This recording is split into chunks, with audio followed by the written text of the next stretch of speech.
அனைவருக்கும் மதிய வணக்கம். இன்றைய தினம் அதாவது 68 சமூகங்களின் ஒரு கூட்டமைப்பான டிஎன்டி என்ற ஒரு ஒற்றை சான்றிதழுக்காக ஒரு பிரகடனத்தை ஏற்படுத்தி அந்த அடிப்படையில் இன்றைய தினம் தொடர்ச்சியாக இந்த ஒற்றை சான்றிதழை பெறுவதற்கும் ஜாதிவாரி கணக்கெடுப்பை நடத்துவதற்கும் இந்த கருத்தரங்கமாவது நடைபெற்றுக் கொண்டிருக்கிறது. இதற்கு தலைமை வகித்திருக்கக்கூடியவங்க, முன்னிலை வகித்தவர்கள், மேடையில் அமர்ந்திருந்தவர்கள் அத்தனை பேருக்குமே இப்போ இங்க இருக்கிற இந்த அமர்வில் இருக்கிற உங்கள் அனைவருக்குமே என்னுடைய முதற்கண் வணக்கத்தை தெரிவித்துக் கொள்கிறேன். குறிப்பாக நம்ம டிஎன்டின்னு போட்டிருக்கோம். உண்மையாலுமே அதாவது பூர்வீகம்னு சொல்லுவாங்க. இந்த தேசத்துக்கு, இந்த உலகத்திற்கு பூர்வீக குடிமக்கள் சொல்லுவாங்க. அந்த மாதிரி பூர்வீகம் தான் நம்ம. டிஎன்டின்னு இருந்தா கூட இப்ப நம்ம சொல்றோம் இல்லையா, மரபணுன்னு சொல்றோம் தமிழ்ல, ஆங்கிலத்தில் அது டிஎன்ஏன்னு சொல்றோம். அந்த டிஎன்ஏ, அந்த மரபணுங்கிறதே நம்மளுடைய பூர்வீகம் தான். ஆக இந்த உலகத்துக்கு நாம தான் ஒரு முன்மாதிரியான ஒரு புரட்சிகரமான ஒரு மாற்றத்தை ஏற்படுத்த வேண்டிய சூழல் இருக்கும். ஆனா அந்த சிந்தனைக்கு நம்மளை உடல. என்ன காரணம்னா, உங்களுக்கு தெரியாமலாம் இல்லை, ஆதார் கார்டில் நீங்க எதையோ நினைப்பீங்க, இந்த தேசத்தை மாற்றணும், சட்டத்தை மாற்றணும், அப்புறம் அங்கே ஊரை மாற்றணும், அந்த தெருவை சுத்தம் பண்ணிடணும், அங்கே சட்டசபையில் யாராவது நல்லவரை தேர்ந்தெடுக்கணும்னு நினைப்போம். ஆனால் அவன் இது எல்லாத்தையும் நம்ம நினைக்க விடாமல் என்ன பண்ணுவோம் தெரியுமா, நீ போய் ஆதார் கார்டில் பேர் மாற்றிட்டு வாடாம்பா, அப்புறம் ரேஷன் கார்டில் உன் பேர் தப்பாக இருக்குது அதை போய் மாற்றிட்டு வம்பா, ரேஷன் கார்டையும் ஆதார் கார்டையும் இணைக்கணும்பா, அப்புறம் ரேஷன் கார்டையும் ஓட்டர் கார்டு இணைக்கணுமா. நம்மளை எந்த வேலையும் செய்ய விட மாட்டான், யோசிக்கவே விட மாட்டான். ஆனா அவன் சம்பாதிக்கிற வேலையெல்லாம் செஞ்சுட்டு இருப்பான். அப்போ அரசாங்கம் என்பது நாம என்ன தேவைன்னு நினைக்கிறோமோ அதை கொடுக்கறதுக்கு தான் அங்க வச்சிருக்கோம். அப்ப டிஎன்டின்னு ஒரு ஒற்றை சான்றிதழ் கேட்கும் போது அதை கொடுக்காம இருக்கணுங்கிற அதிகாரம் அவர்களுக்கு தானாக கொடுக்கப்படவில்லை. அதனால இதை நாம மாற்றி அமைத்து இந்த அதாவது மூத்த தோழர்கள் எல்லாம் இன்னைக்கு இந்த மேடையில் நமக்காக வந்திருந்து எவ்வளவோ கருத்துக்களை, அதாவது இது சட்டப்பூர்வமா இந்த மாதிரி நமக்கு கொடுக்கக்கூடிய ஒற்றை சான்றிதழ் ஆகட்டும், அல்லது நமக்கு தரக்கூடிய அந்த இடஒதுக்கீடு ஆகட்டும், கட்டாயம் கொடுத்துதான் ஆகணும். அதில் அவங்க கொடுக்க முடியாதுன்னு சொல்ல முடியாது. அந்த அந்த இதெல்லாம் இருந்தாலும் கூட நம்மளை போராடியே தான் வாங்கி வைக்கணும் அப்படிங்கிற அவங்க முனைப்பில் இருக்கிறதுனால நாம் அந்த போராட்ட காலத்தில் இருந்து நம்மளை மாற்றி அமைத்துக் கொண்டு இதை எளிமையா பெறுவதற்கான வழிகளை இன்னும் முன்னெடுப்பு எடுப்போம்.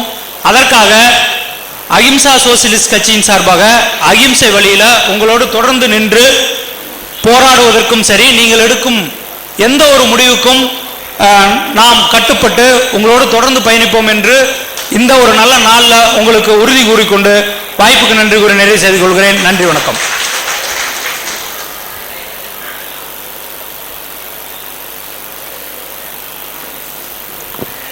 அடுத்ததாக எங்களுக்கு ஆரம்பத்திலே உறுதுணையாக இருந்து வழிநடத்தி இருக்கின்ற அகில இந்திய ஃபார்வர்ட் பிளாக் கட்சியின் மாநில பொதுச் செயலாளர் அண்ணன் கதிரவன் எக்ஸ் எம்எல்ஏ அவர்களை பேச வருமாறு அன்போடு அழைக்கின்றோம்.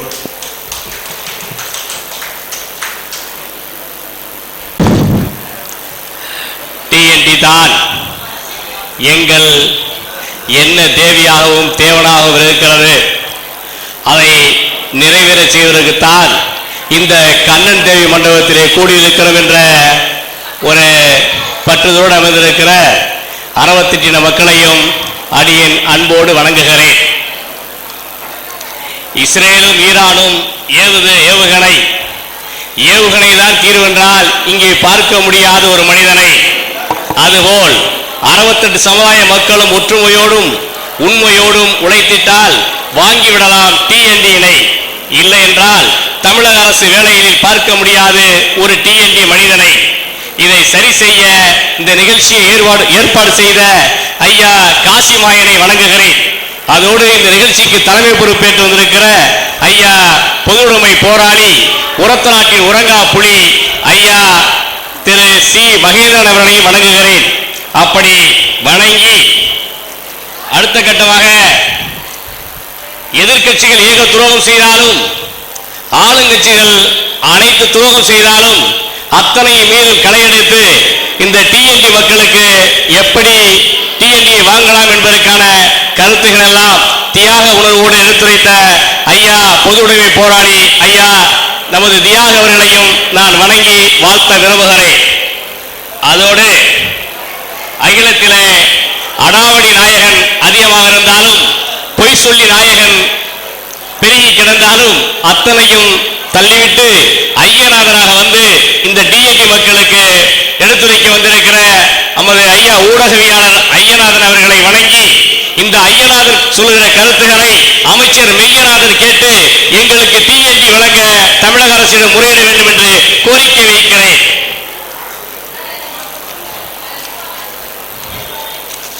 அடுத்தது பொய்களை திரித்து பணங்களை பைகளில் திணித்து கோல்மாலாக வாழுகிற அரசியல்வாதிகளுக்கு மத்தியில் நதிகளை இணைத்து நம் நாட்டு மக்கள் அனைவரும் வாழ வேண்டும் என்பதற்காக செயல்பட்டுக் கொண்டிருக்கிற நதிகள் இணைப்பு ஐயா போராளி எங்கள் இன ஆண்டவர் ஐயா அவர்களை வணங்குகிறேன். அவர் இன்னும் 100 ஆண்டுகள் இருக்க வேண்டும் என்று வணங்குகிறேன். அதற்கெல்லாம் காரணம் நாங்கள் கந்தரவ கோட்டையிலே சீர்மறைவுடன் ஆர்ப்பாட்டம் போராட்டம் வைக்கிற பொழுது காவல்துறை எங்களை தடுக்கும். காவல்துறையை பற்றி நமக்கு தெரியும், ஏவல்துறையாக இருக்கும், எந்தெந்த துறையாக மாறும். நாங்கள் வெல்ல முடியும் கோயில் திரையிலே சீர்மறையுடன் ஆர்ப்பாட்டம் வைக்கிற பொழுது ஒரு 500 பேர் கூடியிருந்தோம்.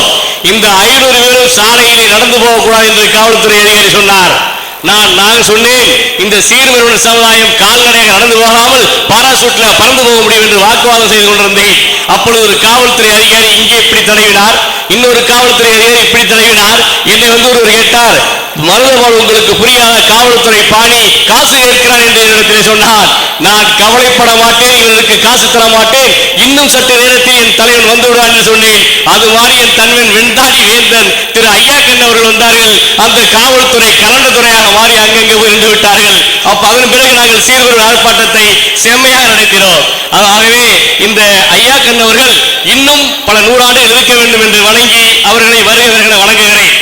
அதோடு நாட்டை ஆண்ட பழனிசாமி நமக்கு நன்கு துரோகம் செய்தாலும் அத்தனையும் களையெடுக்க உழைத்துக் கொண்டிருக்கிறார் நாமக்கல் கல்வியாளர் திரு CO பழனிசாமி அவர்களையும் இந்த சீர்மறை சமயத்தின் சார்பாக வருக வருக என வணங்கி வாழ்த்து தெரிவிக்கிறேன்.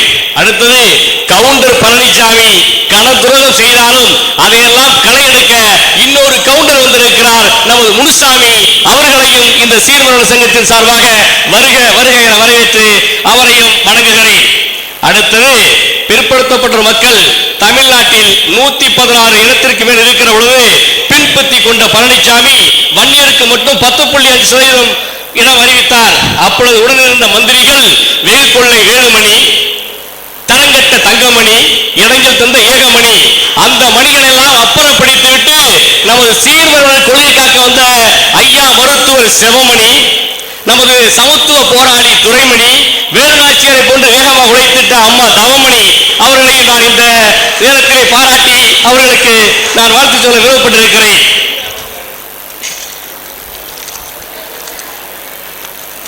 அடுத்தது தமிழக அரசு இந்த டிஎன்டி 68 மக்களுக்கும் கொடுக்க வேண்டும். டிஎன்டி இல்லை என்றால் தமிழகத்தில் உங்களுக்கு வருங்காலத்திலே நோ என்று கூறி அவர்களுக்கு எச்சரிக்கை விட விரும்புகிறேன். அதோடு சீர்மரபினர் மீண்டும் போர் மரபினர் ஆனால் சீர்மரபினர்கள் மீண்டும் போர் மரபினர் ஆனால் சீரழிந்து விடும் தமிழகம், அதை அனைத்தும் வெளியிடும் ஊடகம் என்று எச்சரிக்கிறேன். இதையெல்லாம் கேட்டு இந்த டிஎன்டி மக்களுக்கு டிஎன்டி கொடுக்க வேண்டும் என்று கேட்டுக்கொள்கிறேன். அதோடு என் தலைவன் நதிகள் இணைப்பு ஐயா தலைவர் திரு ஐயா கண்ணவர்கள் ஊழல் பல தலைவர் பல கருத்துக்களை கூறினார்கள். சிறப்பாக ரொம்ப அற்புதமாக இருந்தது. ஆனால் என் தலைவன் தான் சொன்னார், 200 பேர் என்னோடு வாருங்கள், அறிவாலயத்திலே போய் படுத்துக் கொள்வோம், டிஎன்டி வாங்காமல் வரமாட்டோம் என்று கூறினார். எனக்கு மிகவும் சந்தோஷமாக இருந்தது. நான் கந்தரகோட்டையிலே சீர்மறையுடன் ஆர்ப்பாட்டம் நடத்தின பொழுது நான் சொன்னேன், கந்தரகோட்டை பகுதியில் உள்ள மக்கள், நமது சீர்மறை மக்கள் கோமாபுரம் மருதபால் உடனே தீ வைத்து கொளுத்துங்கள், இது உலகம் பூராக பரவட்டும், டிஎன்டி மக்களுக்காக கோமாபுரத்து மருதபால் தீயை கொளுத்திக் கொண்டார்கள், ஊடகத்தில் வரட்டும் என்று சொன்னேன். அது கந்தரகோட்டையோடு முடிந்துவிட்டது. ஆனால் என் தலைவன் ஐயா திரு ஐயா கண்ணவர்கள் பேச்சை கேட்டு அறிவாலயத்துக்கு நான் வருகிறேன். 68 சமுதாயத்தில் உள்ளவர்கள் சேர்த்து 1000 பேருக்கு பேர் வாங்கல். அந்த அறிவாலயத்தின் வாசலிலே ஐயா கண்ணு திருவர்கள் படுத்தால் அவரை தள்ளி கொஞ்ச நான் விடுக்கிறேன். ஏனால் ஏன் மேல் இருக்கிற தீ அவர் மேல் பட்டு அவர் அழிந்து விடக்கூடாது. அவர் அழிந்து விட்டால் நதியை நீக்கி இங்கே போராட ஆளே கிடையாது. ஆனால் அந்த அறிவாலயத்திலே கோமாபுரம் மருதவனாகிய எண்ணெய் பெட்ரோல் ஊத்தி முதலிலே தீ வைக்க ஒருவர்கள் எனது அருமை தலைவர் திரு ஐயாக்களும் நமது உரத்தநாட்டு உரங்காப்புலி ஐயா சி மகேந்திரன் அவர்களும் இதை போன்ற பெரியவர்களெல்லாம் வந்து என் உடலிலே தீயை கொளுத்துங்கள், அந்த அறிவாலயத்தில் எரியட்டும், அதை பார்த்தால் இந்த ஆளுகிற அரசுக்கு புத்தி வரட்டும், மீண்டும் நமக்கு டிஎன்டி தரட்டும் என்று வீர வணக்கமிட்டு மீண்டும் இத்தோடு விடைபெறாமல் இது போன்ற நிகழ்ச்சிகள் பல நடத்துவோம். எப்படியும் டிஎன்டியை வாங்கி தீர்வோம் என்று கூறி முடிப்பதற்கு முன்பு நான் ஐயா இந்த நிகழ்ச்சி ஏற்பாடு செய்வதற்கு நன்றி சொல்ல வேண்டும். காரணம், நாம் அதிகம் படித்து விட்டோம், அதிக பணங்காசு வைத்து விட்டோம், அனைவரையும் பார்க்காமல் விடைபெற்று சென்றோம் என்று இல்லாமல் பந்தியிலே வந்து எங்களுக்கெல்லாம் வடை கொடுத்து வரவேற்று இப்படிப்பட்ட சிறப்புக்கு நிகழ்ச்சி அழைத்துக் கொண்டிருக்கிற ஐயா திரு படிப்பாளர் கலெக்டர் அவர்களை மீண்டும் ஒரு தடவை வணங்கி விடைபெறுகிறேன். கோமாபுரம் வரதவாளே, நன்றி, வணக்கம். 5 நிமிட காலம் அவகாசம் கிடைத்திருக்கிறது. இந்த 5 நிமிட காலமும் சில விஷயங்களை உங்களோடு பகிர்ந்து கொள்ளணும்னு நினைக்கிறேன். கொஞ்சம் ஒத்துழைப்பு கொடுத்தீங்கன்னா என்னுடைய கருத்துக்களை உங்களோடு பகிர்ந்துக்கலாம். இந்திய நாட்டின் மூத்த பழங்குடியின மக்களுக்கான டிஎன்டி டெவலப்மெண்ட் கவுன்சில் வரையறுத்திருக்கின்ற இந்த நாட்டின் குறிப்பிடத்தக்க மூத்த பழமையான குடிமக்கள் என்று அட்டவணைப்படுத்தப்பட்டிருக்கின்ற மறவர் சமுதாயத்தின் 3 உட்பிரிவுகள், கள்ளர் சமுதாயத்தில் 4 உட்பிரிவுகள், முத்தரையர் சமுதாயத்தில் 9 உட்பிரிவுகள், போயர் சமுதாயத்திலே 9 உட்பிரிவுகள், தாசரி சமுதாயத்தில் 2 உட்பிரிவுகள், குறவர் சமுதாயத்திலே 27 உட்பிரிவுகள், தெலுங்குபட்டி செட்டி, தொட்டிய நாயக்கர் இது போன்ற 68 உட்பிரிவு ஜாதி மக்களை கொண்ட டிஎன்டி என்ற வகைப்படுத்தப்பட்ட அட்டவணைக்குள் இருந்த இந்த 68 உட்பிரிவு ஜாதி மக்களும் 1979 அன்றைக்கு இருந்த எம்ஜிஆர் அரசாங்கத்தால் இனிமேல் உங்களுக்கு டிஎன்டி இல்லை என்று நமக்கு சொல்லப்பட்டது. அதிலிருந்து 1979 நாம் இழந்த அந்த டிஎன்டி என்ற நம்முடைய உரிமை 2009 வரையிலும் நாம கவனிக்காம தானே இருந்தோம். 2010 முதல் முறையாக அன்பு தம்பி காசிமாயன் இந்த விஷயத்தை முன்னெடுத்து சென்றார். அப்போ காசிமாயன் சொன்னதின் அடிப்படையில் இந்த விஷயங்களை நாம் புரிந்து கொண்டோம். அப்போ களத்தில் இறங்கி மீண்டும் டிஎன்டி வேண்டும் என்ற போராட்டத்தை 2010ஆம் ஆண்டு துவங்கி அன்பிற்குரிய சகோதரி தவமணி தேவி, அன்பு சகோதரர் ஐயா கண்ணு, அப்புறம் இன்னும் பல்வேறு நான் சொல்ல விரும்புவது பிரமலை கள்ளர் சமுதாயம்தான் முதலாக 68 உட்பிரிவு மக்களுக்கும் மீண்டும் டிஎன்டி வர வேண்டும் என்ற போராட்டத்தை முன்னெடுத்தது. இதுல ஒன்றும் ஒளிமரவு இல்லை. முல்லை தமிழ் மணக்கும் நெல்லை சீமையில் பிறந்த மறவன் நான். ஆனால் உசிலம்பட்டிக்கு சற்று மேற்கே இருக்கிற முத்துப்பாண்டி வட்டியிலே கள்ளர் சமுதாயத்து பெண் ஒருத்தியை காதலித்து திருமணம் செய்து கொண்டவன் நான். 43 வருஷம் ஆச்சு. மறவர் சமுதாயமும் கள்ள சமுதாயம் முன்னெடுத்து சென்ற இந்த டிஎன்டி வேண்டும் மீண்டும் என்ற போராட்டத்தின் வாயிலாக 10 ஆண்டு கால இடைவிடாத போராட்டம். அதன் காரணமாக 19 பேர் பல்வேறு ஜாதிகளிலிருந்தும் அழைக்கப்பட்டு அன்றைக்கு இருந்த பழனிசாமியும் பன்னீர்செல்வம் உள்ளிட்ட 8 துறை தலைவர்களும் 8 மந்திரிகளுமாக இருந்து 2.5 மணி நேரம் எங்களோடு ஆலோசனை செய்து ஜிஓ 26 ஜிஓ 28 2 ஜிஓ 2019 கொடுத்தாங்க. நிறைய எங்களோட வந்த இந்த கள்ள சமுதாயத்து பெண்கள் என்கிட்ட கேட்பாங்க, அண்ணாச்சி நாம இந்த டிஎன்டி திருப்பி வாங்கிடலாமா, கொடுத்துருவாங்களா, நம்ம இவ்வளவு கள போராட்டங்களை மேற்கொண்டிருக்கிறோமே, இது சாத்தியமா எனக்கும் தான் அது தெரியல. நான் காசிமாயனுக்கு பின்னாடி தவமணி தேவிக்கு பின்னாடி அனைத்து போராட்டங்களிலும் 2010 இருந்து சிவகாசி எங்க, சில்லுத்துறை எங்க, ராஜபாளையம் எங்க, எல்லா இடங்களிலும் மீண்டும் டிஎன்டி வேண்டும் என்ற போராட்டத்தில் பல்வேறு வகையான போராட்டங்கள், உண்ணாவிரதங்கள், ஆர்ப்பாட்டங்கள், எத்தனை வகையான போராட்டங்கள்.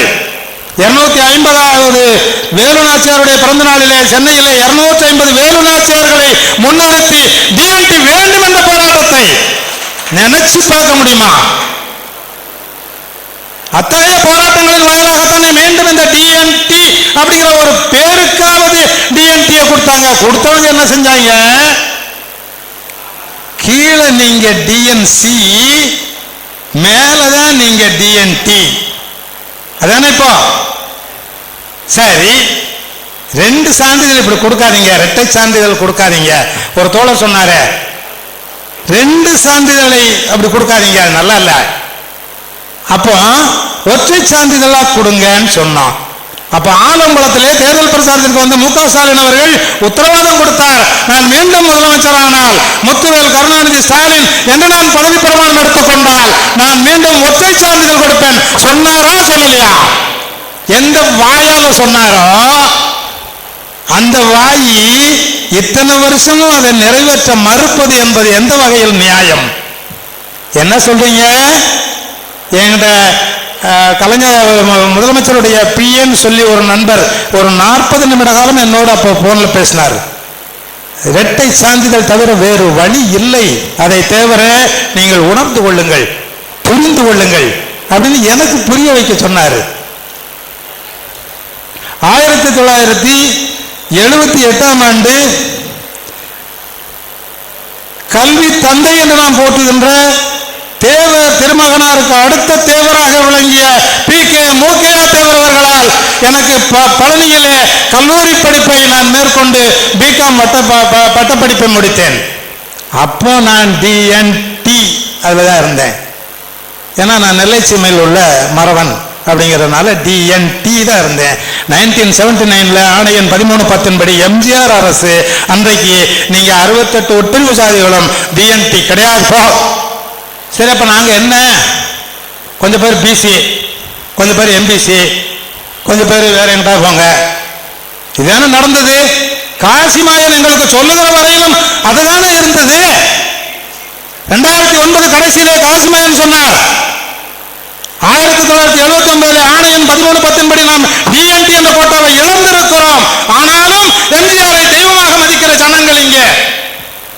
ஆனாலும் கூட நம்முடைய வாரிசுகள் எல்லாம் இத்தனை ஆண்டு காலமாக டிஎன்டி என்ற கோட்டாவை இழந்து எத்தனை பேர் நம்முடைய எதிர்கால சந்ததிகளின் முன்னேற்றத்தை நாம் இழந்திருக்கிறோம் என்பதை மறந்து அதிமுகவுக்கு ஆதரவாக 68 ஜாதி மக்களும் நின்றோமே என்று நமக்கு சுட்டிக்காட்டியதன் பிறகு அதனை மீண்டும் டிஎன்டி வேண்டும் என்ற போராட்டத்தை 10 ஆண்டு காலம் களப்பணியில் இருந்தோம். அதன் வாயிலாக நாம் கிடைத்தது டிஎன்டி. மேல அங்க போங்க, அங்க வேணா நீங்க டிஎன்டி, டி நோட்டிஃபைடு ட்ரைப், அதுல உங்களுக்கு யூபிஎஸ்சி அந்த ஃபர்ஸ்ட் கிரேடு இதுல உள்ளதெல்லாம் மத்திய அரசோட வேலை வாய்ப்புகள்ல நீங்க டிஎன்டி அங்க போய் வாங்கிக்கிங்க. இங்க வந்து டிஎன்சி தான், நீங்க இங்க உங்களுக்கெல்லாம் டிஎன்டி கிடையாது. இதுதானே இதோட இது சுத்தம் தானே. நான் சொல்றது தவறு இருக்குதா? அப்ப என்ன கேட்கிறான்? இரட்டை சான்றிதழை ஒழித்து ஒற்றை சான்றிதழாக கொடுத்து கொடு என்று சொன்ன போது தவமணி தேவியும் உசிலம்பட்டிலிருந்தும் ஒற்றை சான்றிதழ் கொடுக்கிறேன்னு சொல்லிட்டாரு அப்படின்னு வேனை பிடிச்சி ஆளுக்கு 500-400 போட்டு போய் முதலமைச்சருக்கு மாலை போட்டுடணும் புறப்படும் போது நான் சொன்னேன், ஜெயச்சந்திர தேவரே வாங்க நாங்க உசிலம்பட்டிலிருந்து கிளம்புறோம் சொல்லிட்டாரு முதலமைச்சர். அம்மா சொல்லுவாரு, ஆனா செய்வாரா? செஞ்சதுக்கு அப்புறம் போய் நம்ம மாலையும் போடுவோம், துண்டும் போடுவோம், எல்லாம் போடுவோம், இப்ப அவசரப்பட வேண்டாம் என்று சொன்னேன். சொன்னா இல்லையா? அதானே நடந்தது. இரட்டை சான்றிதழ் இல்ல, ஒற்றை சான்றிதழ். ஐயா, உங்ககிட்ட நான் மனசு ரொம்ப சங்கடப்பட்டு உங்ககிட்ட இதை உங்களோடு பகிர்ந்து கொள்ள விரும்புறேன். ஒற்றை சான்றிதழ்னா என்னன்னா, ஒரே பேப்பர்ல டிஎன்டி பார் டிஎன்சி, இதான் ஒற்றை சான்றிதழ்னா ஒற்றை பேப்பர்ல கொடுக்கறதா. இரட்டை விஷயத்தை ஒத்த பேப்பர்ல கொடுக்கிறதா ஒற்றை சான்றிதழ் சொல்லுகிற முதலமைச்சர் தமிழ்நாட்டை தவிர வேற எங்க இருக்க முடியும்? அதை எதிர்த்த கள போராட்டத்தை தொடர்ந்து மேற்கொண்டிருக்கிறோம். அன்பானவர்களே, பிரியமானவர்களே, என்னுடைய உறவினர்களே, 68 உட்பிரிவு ஜாதி மக்களும் இத்தனை ஆண்டு காலமாக நாம் டிஎன்டி என்ற கோட்டாவை இழந்து நம்முடைய எதிர்கால சந்ததியில் எத்தனை பேர் இந்த 40 வருஷமா எத்தனை ஐஏஎஸ் ஐபிஎஸ் எத்தனை பஸ் கிரேட்ல மேல போயிருப்பாங்க, அத்தனையும் இழந்திருந்தோமே. இதையெல்லாம் எதிர்த்த போராட்டத்தின் ஒரு கட்டமாக இன்றைக்கு இங்கே இந்த மாநாடு என்பது நடைபெற்றுக் கொண்டிருக்கிறது. ஒன்று சொல்ல விரும்புகிறேன். இந்திய நாட்டின் முதல் சுதந்திர போராட்ட வீரர் என்று வரலாறு பதிவு செய்து வைத்திருக்கின்ற நெற்கட்டஞ்செவல் கிராமத்தை தலைமையிடமாக கொண்டு அரசாங்கம் நடத்தி வந்த மா வீரர் காத்தப்ப பூலித்தேவரின் நினைவுகளோடு சின்ன மறவர் சீமைக்கும் பெரிய மறவர் சீமைக்கும் ஒரே மகளாக பிறந்து சிவகங்கையிலே வாழ்க்கைப்பட்டு ஆங்கிலேயர்களின் தலைமறைவு வாழ்க்கையை அவர்களால் மேற்கொண்டு 8 ஆண்டு காலம் தான் கற்பமாக இருந்த காலத்திலே 8 ஆண்டு காலம் தலைமறைவு வாழ்க்கையை மேற்கொண்டு 8 ஆண்டுகளுக்கு பிறகு தான் பெற்ற பிள்ளை வெள்ளை நாச்சியாரை தூக்கி தோளில் போட்டுக்கொண்டு மீண்டும் சிவகங்கை நகர தெருக்களிலே வந்து குதிரை மீது ஏறி பாலேந்தி போராடி ஆங்கிலேயர்களை விரட்டி 10 ஆண்டு காலம் மீண்டும் அரசாங்கத்திலே அமர்ந்தாலே அந்த வீரமங்கை வேலு நாச்சியாரின் நினைவலைகளோடு அன்றாடம் நான் வணங்குகின்ற இந்த உலகத்தில் பிறத்தற்கரிய மாமனிதராய் பிறந்திட்ட உக்கரபாண்டிய தேவருக்கும் இந்திராணி அம்மையாருக்கும் ஒரே மகனாக பிறந்து தான் வாழ்ந்த 20,015 நாட்களில் 5,005 நாட்களை தாழ்த்தப்பட்ட மக்களின் நலனுக்காக, பிற்படுத்தப்பட்ட மக்களின் நலனுக்காக, உழைக்கும் மக்களின் நலனுக்காக சிறைச்சாலையிலே கழித்த செம்மல் பசும்பொன் முத்துராமலிங்க தேவர் திருமகளான நினைவலைகளோடு இந்த மாநாடு வெற்றி பெற வேண்டும் என்று வாழ்த்துகிறேன். ஏன் இந்த மாநாட்டிலே கல்லரும் மரபரும் முன்னெடுத்து சென்றாலும் கூட 68 உட்பிரிவு மக்களையும் போன் போட்டு கூப்பிட்டு அவர் சொன்னாரே, நான் எளிய வண்ணர் சமுதாயம், நீ எளியவன் இல்லடா, நீ எங்களுக்கெல்லாம் சுத்தப்படுத்தி கொடுக்கிற, நீ உயர்ந்தவன்னு சொல்லி உன்னையும் அழைத்து இத்தனை வரையும் அழைத்து சென்னை கோட்டை முதல் திருநெல்வேலி சீமை வரையிலும் டிஎன்டிக்கான போராட்டத்தை மேற்கொண்டவர்கள் நாங்கள். அப்போ அதையெல்லாம் நினைவு கூறுகிற வகையில் இன்றைக்கு ஒரு இந்த மாநாடு இது சமூக நீதி கூட்டமைப்பு, நான் சொன்ன எல்லா சமுதாய மக்களுமான ஒரு கூட்டமைப்பு நடத்துகின்ற இந்த மாநாடு வெற்றி பெற வேண்டும் என்று சொல்லுகிற அதே நேரத்தில் ஒன்று சொல்ல விரும்புகிறேன். மேற்கு கணவாய் பகுதி இருக்கு இல்லையா, உசிலம்பட்டிக்கு மேற்க, அந்த கணவாய் பகுதியில் ஜெனரல் ஹெரான் அவனுடைய தலைமையிலே 5000 படை வீரர்கள் வாசுதேவநல்லூர் கோட்டையை முற்றுகையிட்டு மாவீரர் பூலித்தேவரை முடக்க வேண்டும் என்ற எண்ணத்தோடு 5000 படை வீரர்கள் அங்கே வந்து கொண்டிருந்த போது கள்ளர் சமுதாயத்துக்கு சொந்தமான ஒரு கோவிலிலே அவர்கள் சர்வநாசம் பண்ணிவிட்டு போகிறார்கள். இது வரலாறு. அப்போ பூலித்தேவரை அடக்கணும்னு நீ போற, அதே அறிவில்லாத வேலை எங்க கோயிலையும் வந்து சீரழிச்சு போனீங்கன்னா அது எத்தனை அறிவில்லாத வேலை. நீ ஹெரானா இருந்தானே எவனா இருந்தானே வாடா திரும்பி வருகிறார்கள். 5000 குதிரைப்படை வீரர்களிலே 500 குதிரைப்படைகள் மட்டும் தெரித்து ஓடுகின்றன. 4500 குதிரைப்படை வீரர்களை சிறைச்சேதம் செய்து ஒரு சமூக நீதியை அங்கு நிலைநாட்டிய பிரமலை கள்ளர் சமுதாயத்து மக்கள் பிரிந்திருக்கிற அந்த பகுதி. சரி, 4500 பேரை நீங்க கொண்டுட்டியே, உன்னை அவன் சும்மா விடுவானா? அதை பத்தி எங்களுக்கு கவலை இல்லை, வர்றது பார்ப்போம். திரும்பியும் ஜெனரல் ஹெரான் வந்தான், மீண்டும் வந்தான். இங்கே மதுரையில் இருந்த அந்த இவனுடைய படைகளோடு சேர்ந்து திரும்பி வந்தான். திரும்பி வந்தபோது கள்ளர் சமுதாயத்து மக்களை 3000 கள்ளர் சமுதாயத்து மக்களை தூக்கிலிடுவதற்கு இடமில்லாமல் பனைமரங்களிலும் கூட தூக்கிலிட்டு கொன்ற அந்த ஜெனரல் ஹெரான், அதனால அந்த ஒரு ஆங்கிலேயர்களை எதிர்த்ததில் முதன்மை தன்மை காட்டியவர்கள் பிரமலை கள்ளர் சமுதாயம் தான் என்பதில் மாறுபட்ட கருத்து இல்லை. அப்போ அவங்க அந்த ஆங்கிலேயர்களால் நாங்கள் மிகவும் டிஎன்டி என்று சொல்லக்கூடிய டி நோட்டிஃபைடு ட்ரைப்னு அவன் அடையாளம் பண்ணின ஜாதி மக்கள்.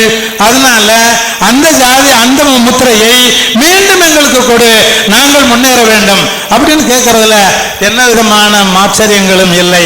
ஆகவே அன்பான சகோதர சகோதரிகளே, நீங்கள் இந்த மாநாடு என்பது வெற்றி பெற வேண்டும். இந்த மாநாட்டில் முக்கியமான அம்சமாக தோழர் தியாக வந்திருக்கிறீங்க, தோழர் மகேந்திரன் வந்திருக்கிறீங்க. உங்களெல்லாம் நேர பார்க்குற பாக்கியம் கிடைச்சதே எனக்கு ஒரு பெரிய விஷயமா நான் நினைக்கிறேன். ஐயா கண்ணு எப்பவும் எங்க கூட நிற்கிறவர், நதிகளை ஒன்றிணைப்பது என்பதை போல 68 ஜாதி மக்களையும் ஒன்றிணைக்கிற வேலையை செய்தவர் ஐயா கண்ணு. சும்மா சாதாரணமான ஒரு விஷயங்கள் இல்லை. இவங்கெல்லாம் வந்திருக்கிற இந்த கூட்டத்தில் என்னையும் அழைத்து நீங்க உங்க கருத்தை சொல்லணும்னு கேட்டது எனக்கு ரொம்ப சந்தோஷமா இருக்குது. அப்படி சொல்லுகிற போது இதுல இந்த சமூக நீதி ஆலோசனை கூட்டம் என்பது டிஎன்டி மக்களின் பிரகடனம் அப்படின்னு பிரகடனப்படுத்திட்டு இருக்கிறோம். பிரகடனம் என்ற சொல்லுக்கு ஒரு வித்தியாசமான தன்மை உண்டு. இது பிரகடனப்படுத்துகிறோம். டிஎன்டி மக்கள் இந்த மதுரையிலே கூடி பிரகடனப்படுத்துகிறோம். இந்த அரசு எங்களுக்கு ஒற்றை சான்றிதழை கொடுக்க வேண்டும், டிஎன்டி என்ற ஒற்றை சான்றிதழை கொடுக்க வேண்டும். இதன பிரகடனம். அப்படி பிரகடனம் செய்த மாநாடு இது. இது ஒரு சாதாரண மாநாடாக நான் பார்க்கல. அப்போ அதுக்கப்புறம் இந்த பிரகடனப்படுத்திட்டு நம்ம என்ன சொல்றோம்னு சொன்னா, பல யுக்திகளை பற்றி ஆலோசிக்கிறோம். இந்த மாநாட்டில் சொல்லியிருக்கிறோம். அது போக ஒருங்கிணைந்த மக்கள் செயல் திட்டத்தை நாம் உருவாக்கணும். இந்த மாநாட்டில் இதை நோக்கிய ஒருங்கிணைந்த மக்களின் செயல் திட்டத்தை உருவாக்கணும். அதுதான் இவ்வளவு பெரிய லெஜர்ஸ் வந்திருக்கிறீங்க. அப்போ இத்தகைய ஒரு மிகப்பெரிய ஒரு கூட்டம், இந்த கூட்டத்தில் நாம் பங்கேற்றிருக்கிறோம். இந்த கூட்டத்தில் பல்வேறு சமுதாயத்து மக்கள், 68 சமுதாய மக்கள்ல 68 உள்ள இருக்குன்னு நான் சொல்லல. ஏன்னா குறவர் சமுதாயம் KURAVAR குறவர், இன்னொன்னு KOROVR குறவர். குறவர் வந்து டிஎன்டில எஸ்டில இருக்கிறாங்க, குறவர் எஸ்டில இருக்கிறாங்க. இந்த குறவர் நம்மளோட சேர்ந்து மல் கட்டிட்டு இருக்காங்க, டிஎன்டி வேணும்னு. இப்போ இந்த குறவர் 27 உட்பிரிவுல பல்வேறு ஆளுக அந்த குறவராக மாறி போனாங்க. இல்லைன்னு சொல்ல முடியுமா? அப்ப 68 ஜாதி மக்கள், பல்வேறு ஜாதி மக்கள் பல்வேறு இடங்களுக்கு போயிருக்கலாம். மீதி இருக்கிற பிரதானமான 24 ஜாதிகள், கல்லறம், மரவரம், தொட்டிய, நாயக்கரமான 24 பிரதான ஜாதி மக்களுக்கான 68 உட்பிரிவுகளை உள்ளடக்காவிட்டாலும் கூட இந்த 24 பிரதான ஜாதிகளுக்கான டிஎன்டி என்ற ஒற்றை சான்றிதழை இந்த தமிழ்நாடு அரசு கொடுக்க வேண்டும் என்று மீண்டும் ஒரு முறை வாழ்த்தி இந்த மாநாடு வெற்றி பெற வேண்டும். நான் அன்றாடம் வணங்குகின்ற இந்த உலகத்தில் பிறத்தற்கரித முருக வடிவில் வந்த மனித கடவுள் அல்லது மனித உருவில் வந்த முருக கடவுள் பசும்பொன் முத்துராமலிங்க தேவர் திருமகனாரின் நினைவுகளோடு இந்த மாநாடு வெற்றி பெற வேண்டும் என்று நான் வாழ்த்த விரும்புகிறேன். எவனுக்கும் தலைவணங்காத இந்த ஜெயச்சந்திர தேவன் இந்த மாநாட்டிற்காக வந்து உங்களுடைய பங்கேற்பை நல்கி இந்த 68 ஜாதி மக்களுக்கான உரிமை மீட்டெடுக்கப்பட வேண்டும் என்பதற்கான வந்து அமர்ந்திருக்கிற காரணத்தினால் எவனுக்கும் தலைவணங்காத இந்த ஜெயச்சந்திர தேவன் உங்களுக்கு தலைவணங்கி வாழ்த்து சொல்லி நிறைவு செய்கிறேன். நன்றி, வணக்கம். இந்த தோழர் அனைவருக்கும் வணக்கம். ஒரு சமூக நீதிக்கான பயணமே எப்பயுமே தமிழ்நாட்டிலிருந்து தான் தொடங்கும். குறிப்பாக இந்தியாவே எதற்காக சாதிவாரி கணக்கெடுப்பை அனைத்து இயக்கங்களும் சமூக இயக்கங்களும் முன்னெடுத்ததோ, எந்த ஆதிக்க வர்க்கம் அனைத்து துறையிலும் கோலச்சுகின்றதோ அதற்கு எதிராக உள்ள SC, ST, MBC, OBC, DNT பல்வேறு அமைப்புலாம் சேர்ந்து இன்னைக்கு ஒரு அருமையான கருத்தரங்கத்தையும் சாதிவாரி கணக்கெடுப்பு சம்பந்தமான ஒரு கருத்தரங்கத்தையும் இன்று நடத்தி இருப்பது பெரும் மகிழ்ச்சி.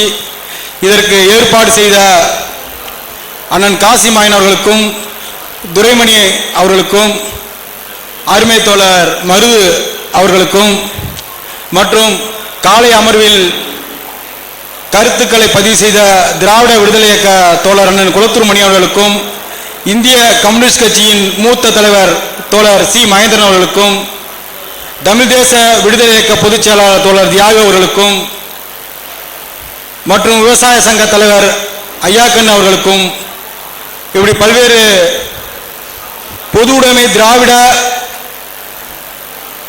கட்சிகளிலிருந்து சமூக நீதிக்காக தொடர்ச்சியாக குரல் கொடுக்கும் தோழர்கள் என்று இங்கு வந்து கருத்துக்களை பதிவு செய்து இந்த சமூக நீதி கூட்டமைப்பின் கருத்தான சாதிவாரி கணக்கெடுப்பை நடத்தி நமக்கான விகிதாச்சார அடிப்படை இடஒதுக்கீடை வெல்ல வேண்டும் என்று காலையிலிருந்து அனைவரும் விவாதித்தோம். அடுத்தடுத்து தோழர்கள் பேச இருப்பதால் எனது தமிழ்நாடு வண்ணார் பேரவை சார்பாக எனது உரையை முடித்துக் கொண்டு அடுத்தவருக்கு வாய்ப்பளித்து விடுவேன். நன்றி, வணக்கம். வீட்டுக்கு நேரம் ஆயிடுச்சு, அதனால மனசு பூராமே வந்து வீட்டை நோக்கி பயணம் போயிட்டு இருக்கு. அப்படி இருக்கிற ஒரு நேரத்தில் ஒரு சீரியஸான டாபிக் பத்தி பேசிட்டு இருக்கிறோம். அதனால கொஞ்சம் கவனச்சிதறல்கள் இருந்தா நிச்சயமாக நாம இலக்கு நோக்கி போறதுங்கிறது வந்து வேஸ்ட். என்னை பொறுத்த வரைக்கும் கவனச்சிதறல் இருந்துச்சா நம்மளுடைய செயல் திட்டங்கள் வந்து வரையறுத்து போறதுங்கிறது மிக கடினமான ஒரு விஷயம்.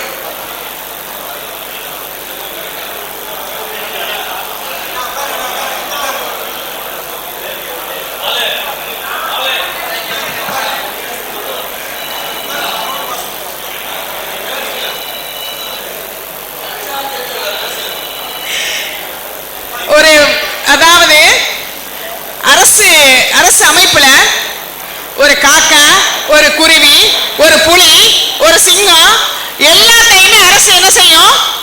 ஒரு வருடத்துக்கு ஒரு விதமாக கணக்கெடுப்பு செய்யும்.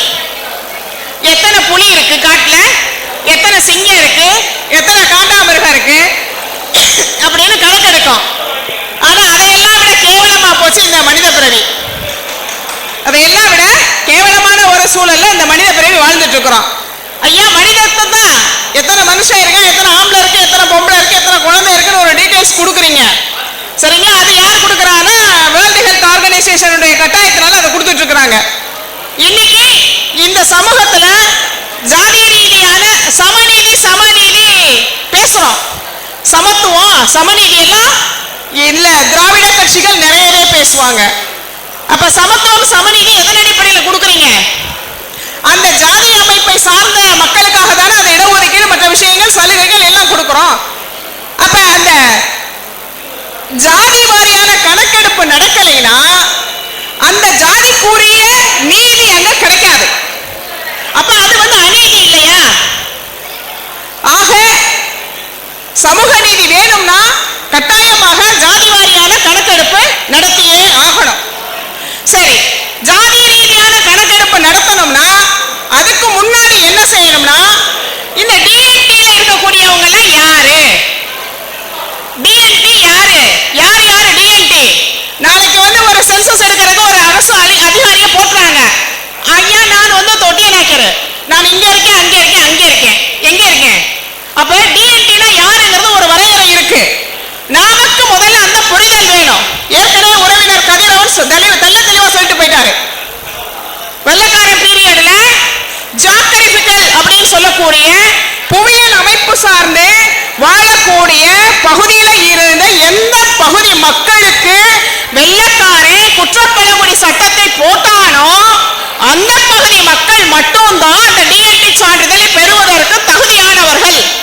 இதுல நமக்கு தெளிவு இல்லை அப்படின்னு சொன்னா மிகப்பெரிய குழப்பங்கள் தான் திரும்ப திரும்ப உருவாகும். அவர் சொன்ன மாதிரி நான் கல்ல இந்த பகுதியில் இருக்கேன், ஆனா மேலூர் கல்லூருக்கு செல்லுமா?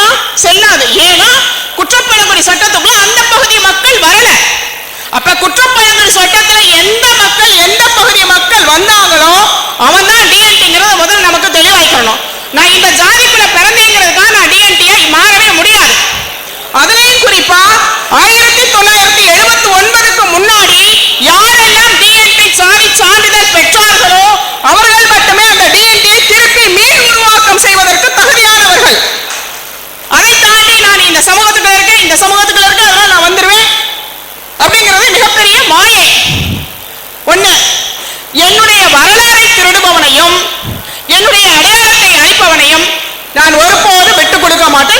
மாட்டேன். நான் டிஎன்டி தான். குற்றப்பழங்குடி சட்டத்தில் எங்க தாத்தானும் சீயானும் பாடுபட்டாங்க. அதன் அடிப்படையில் எங்களுக்கு வந்தது. அந்த வரலாறையோ அந்த அடையாளங்களையோ நான் ஏன் விட்டு கொடுக்கணும்? நான் டிஎன்டி தான். ஆக நான் டிஎன்டி தான் அப்படிங்கறது நான் வந்து அடையாளப்படுத்துறேன். அந்த டிஎன்டிக்கான அடையாளங்களை யாரு திருட்டுத்தனமா இப்ப எப்படி தமிழர்களுடைய வரலாறு மற்றவங்க திருடுறாங்களோ, அந்த திருட்டை எப்படி தமிழனால தாங்கிக்க முடியலையோ, அதே மாதிரி இந்த டிஎன்டி மக்களுடைய அடையாளத்தை இன்னொருவர் திருடுவதை எங்களால் தாங்கிக்க முடியாது. அதற்கான போராட்டம் இந்த பகுதியில் இருந்து கூட கிளம்புறதுக்கு வாய்ப்புகள் நிறைய இருக்குங்கிறத நான் இந்த இடத்துல உறுதியா சொல்லிக்கிறேன். ரெண்டாவது வந்து நம்ம மேல போட்டிருக்கோம் எஸ்சி எஸ்டின்னு போட்டிருக்கிறோம். எஸ்சி எஸ்டி அப்படிங்கிறப்ப வந்து பாத்தீங்கன்னா அவங்க ஷெட்யூல்குள்ள வந்துடுறாங்க. அவங்க மத்திய கவர்மெண்டோட ஷெட்யூல்குள்ள வந்துடுறாங்க. நாம பிசியோ எம்பிசியோ டிஎன்டியோ அந்த வரையறுக்கப்பட்ட ஷெட்யூல் மத்திய கவர்மெண்டோட ஷெட்யூல்குள்ள நம்ம போகவே இல்லை. நாம என்னவா இருக்கோம்? ஓபிசிங்கிற அடையாளத்துக்குள்ள அப்படியே தள்ளி விட்டாங்க எல்லாரும். நம்ம எத்தனை பேரையும் பிசி, ஓபிசி, எம்பிசி, டிஎன்டி எல்லாத்தையும் ஒரே கேட்டகரிக்குள்ள தள்ளி விட்டாங்க. சோ அதனால நாம டிஎன்டியா இல்லையா அப்படிங்கறது ஒரு விஷயத்தை நாம அந்த இடத்துல ஒரே பட்டியலிட வைக்கணும்.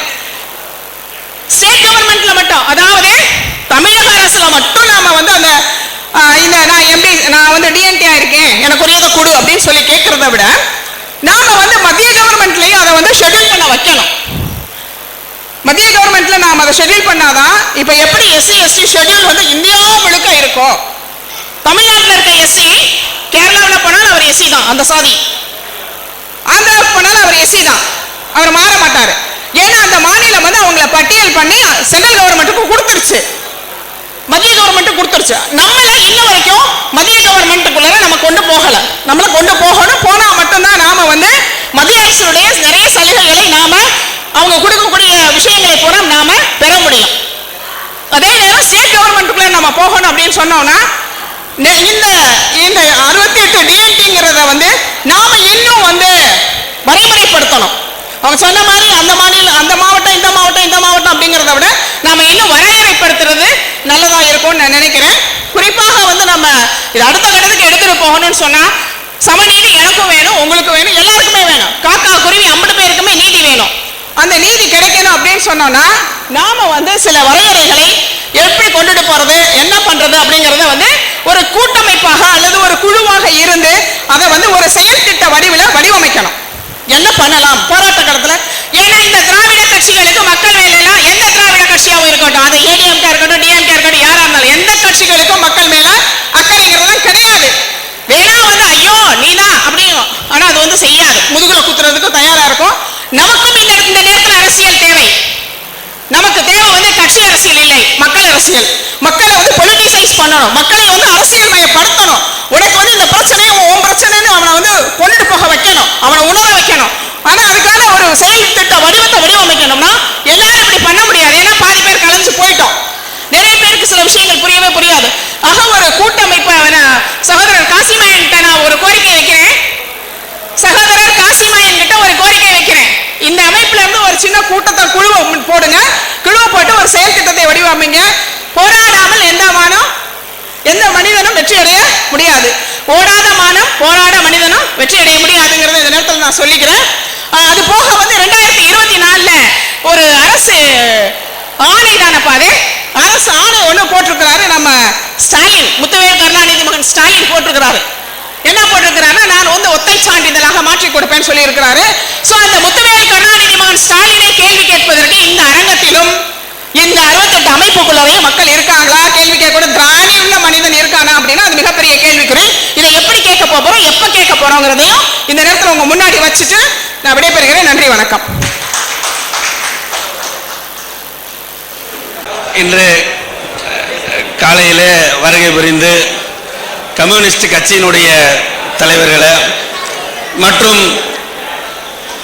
அண்ணன் மதுரை திருமாரஞ்சி அவர்களை மற்றும் கதிரவன் எம்எல்ஏ அவர்களை போல பெரிய மனிதர்கள் எல்லாம் கலந்து கொள்ளக்கூடிய இப்படிப்பட்ட ஒரு அற்புதமான நிகழ்ச்சியில் இந்த எளிய வண்ணார் சமுதாயத்தினுடைய தலைவர்களையும் அமர வைத்து அழகு பார்க்கக்கூடிய சமூக நீதி கூட்டமைப்பினுடைய அத்தனை தலைவர்களுக்கும் நன்றி கலந்த வணக்கத்தோடு வண்ணார் சமுதாயத்தினுடைய தலைவர் என்ற அடையாளத்தோடு மாரி செல்வம் இங்கே உரையாற்ற வந்திருக்கிறேன்.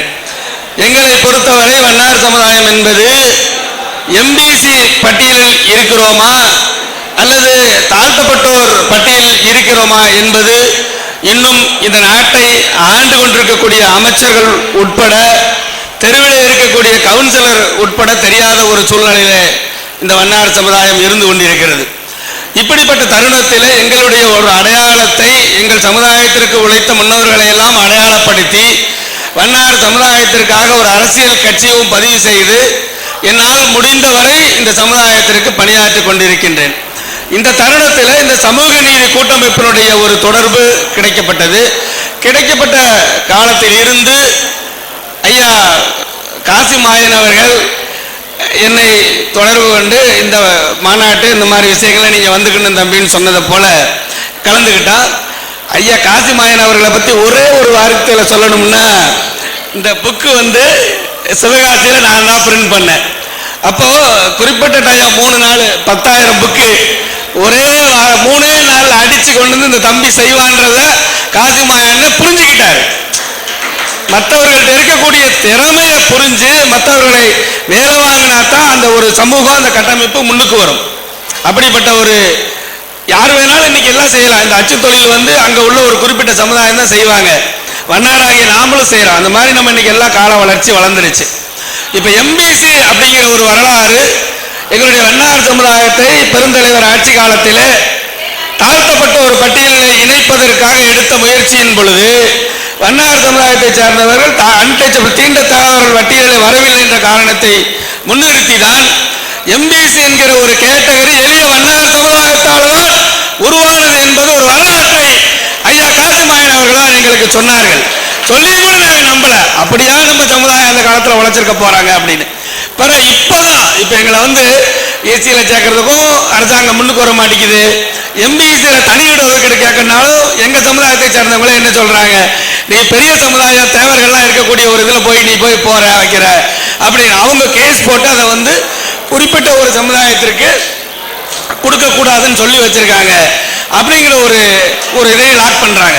அப்ப என்னதான் செய்யலாம் அப்படிங்கிற போது அன்றைக்கு எப்படி எம்பிசி என்கிற ஒரு கேட்டகரி வண்ணாரால் உருவாச்சோ அதே போல அதிலிருந்து இன்னும் மிக மிக பிற்படுத்தப்பட்டோர் அப்படிங்கிற ஒரு கேட்டகரியை உருவாக்கன்னு சொல்லி எங்களுடைய போராட்டத்தை நம்ம தொடர்ந்து எடுத்துட்டு இருக்கிறோம். அதனால இப்ப வடிவேல் என்ன சொன்ன மாதிரி நாங்களும் ரவுடின்னு சொன்ன மாதிரி நாங்க எம்பிசி நாங்களும் எம்பிசி வண்ணார் எம்பிசி நிறைய பேருக்கு தெரிய மாட்டேது. அதை தெரியப்படுத்தக்கூடிய ஒரு வாய்ப்பாக எம்பிசிங்கிற பதிவேட்டில் வண்ணாறு எம்பிசி அப்படிங்கிற ஒரு பதிவேட்டை கையெழுத்து போட இந்த சமூக நீதி கூட்டமைப்பில் வண்ணார் சமுதாயம் கலந்து கொள்ள வேண்டிய கட்டாயம் உள்ளது.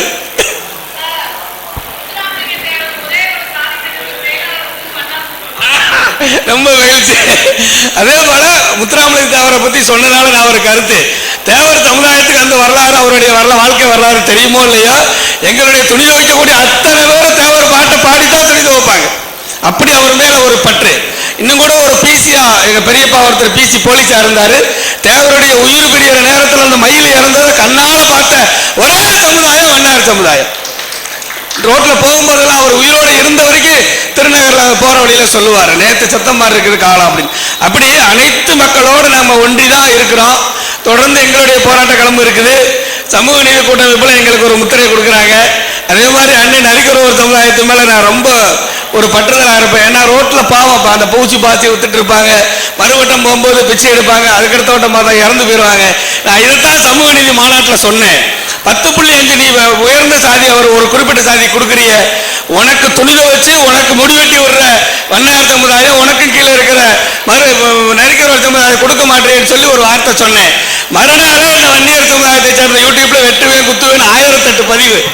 ஓடாடி வெட்டுற அன்னைக்கு பார்த்துக்கலாம் அப்படின்னு சொல்லி நம்ம விட்டுட்டோம். அப்படியே நம்ம பல எதிர்ப்புகள் பல வில்லங்கங்களை சந்திச்சு தான் நம்ம இது பண்ணி. இப்போ எங்களுடைய சமுதாயத்தில் கடந்த எம்பி தேர்தலில் நான் நிற்கிறேன். 25,000 ரூபாய் டெபாசிட்.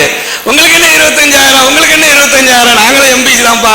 அப்படின்னு சொல்லி இன்னும் எங்க மக்கள்கிட்ட போய் அந்த நோட்டீஸை கொடுத்தா நம்மளாம் தேர்தல் நிக்கலாமான்னு கேட்கிற அளவுக்கு தான் இன்னும் இந்த சமுதாயம் இருக்குது. ஆகவே இதற்கு நாங்க இப்ப தொடர்ந்து தமிழ்நாட்டில் வெற்றி தோல்வியை நிர்ணயிக்கக்கூடிய ஒரு பெரிய ஒரு எண்ணிக்கையில் இல்லாட்டாலும் அந்த 2000-3000 ஓட்டு தொடர்ச்சியா இருக்கக்கூடிய ஒரே சமுதாயம் மருத்துவர் சமுதாயம், வண்ணார் சமுதாயம் தான். ஆனா கண்டுக்கிறதே இல்லை. இப்ப பெரிய பெரிய சமுதாயத்தை போல எலெக்ஷன்ல நின்று அதிகமான ஓட்டு வாங்கி காமிச்சு கூட்டணியில போய் நம்ம MP MLA ஆகிறதுக்குண்டான காலம் ரொம்ப கஷ்டம், முடியாது. அதனால சாதிவாரி கணக்கெடுப்பை நடத்த ஆணித்தரமாக அரசு அசைத்த சமூக நீதி கூட்டமைப்பின் சார்பில் அந்த ஒரு கோரிக்கை ஏற்று மத்திய மாநில அரசுகள் சாதிவாரி கணக்கெடுப்ப உத்தரவிட்ட மரியாதைக்குரிய பாரத பிரதமர் அவர்களுக்கும் இந்த தருணத்தில் நன்றியை சொல்லி, எங்களை போல குறு சிறு சமுதாயங்கள் எல்லாம் சாதிவாரி கணக்கெடுப்பை நடத்தி இடஒதுக்கீட்டை கொடுத்தால்தான் இந்த இந்திய மண்ணில் வாழ முடியும் என்ற ஆணித்தரமான உண்மையை எடுத்து சொல்லி, நம்முடைய சமூக நீதி கூட்டமைப்பினுடைய தொடர் வெற்றிக்கு நாங்களும் சிறு ஒரு துணையாக இருப்போம் என்பதை இந்த நேரத்திலே உறுதி அளித்து, இங்கே வருகை புரிந்த அத்தனை ஒருத்தரும் பெரிய மனிதர் தான், எல்லாம் பேர் சொன்னா ரொம்ப லேட்டாக, இங்கே வருகை தெரிந்த அத்தனை பெரிய மனிதர்களுக்கும் மேடைக்கு முன்னால் இருக்கக்கூடிய மேடையில் இருந்து அத்தனை தலைவர்களுக்கும் கோடான கோடி நன்றி பாராட்டுகளை சொல்லி, வையகம் உள்ளவரை நாங்களும் வரணும், வண்ணார் சமுதாயம் வரணும், நீங்கள் எல்லாரும் நல்லா இருக்கணும்னு சொல்லி, ஏன்னா அந்த பழக்கத்தை அதே வருது. அதனால எல்லாரும் நல்லா இருப்போம், ஜெயிக்கிறோம். 26 தேர்தல் விரட்டி வந்துட்டு இருக்குது. நம்மளுடைய கோரிக்கையில 26 நம்ம வென்றெடுக்கிறதுக்கு உண்டான தீவிர ஆலோசனை நடத்தி வெற்றி பெறுவோம் என்று சொல்லி விடைபெறுகிறேன். நன்றி, நன்றி, வணக்கம்.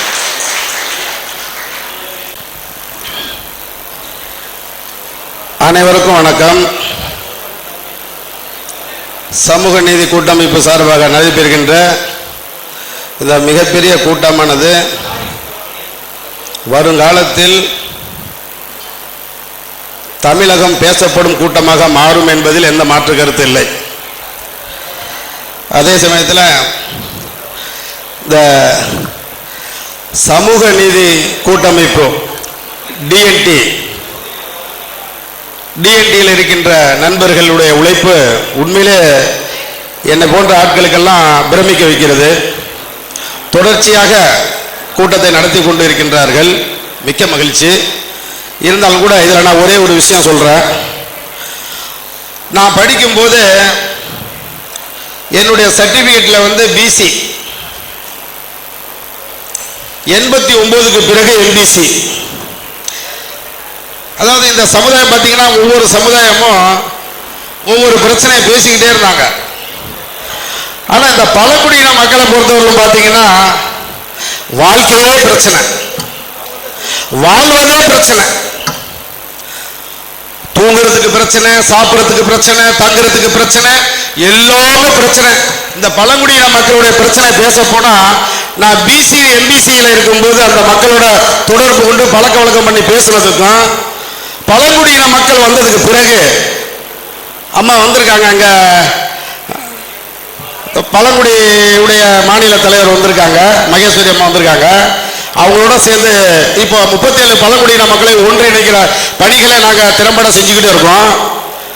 அதில் போய் உட்கார்ந்து பழங்குடி மக்களுடைய நிலையை கேட்டா ரொம்ப கண்ணு தண்ணி வரும். பழங்குடியா இருக்கிறவனுக்கு பழங்குடி சர்டிஃபிகேட் கிடைக்காது. பழங்குடியா உண்மையான பழங்குடிய அரசால கண்டுபிடிக்கவே முடிய மாட்டேங்குது. பழங்குடி சர்டிஃபிகேட் கேட்டா நாம மறுபடியும் எல்லாத்தையும் அவுத்து போட்டு பழங்குடியா வாங்க தரேங்கிறோம். எவ்வளவு பெரிய கொடுமை.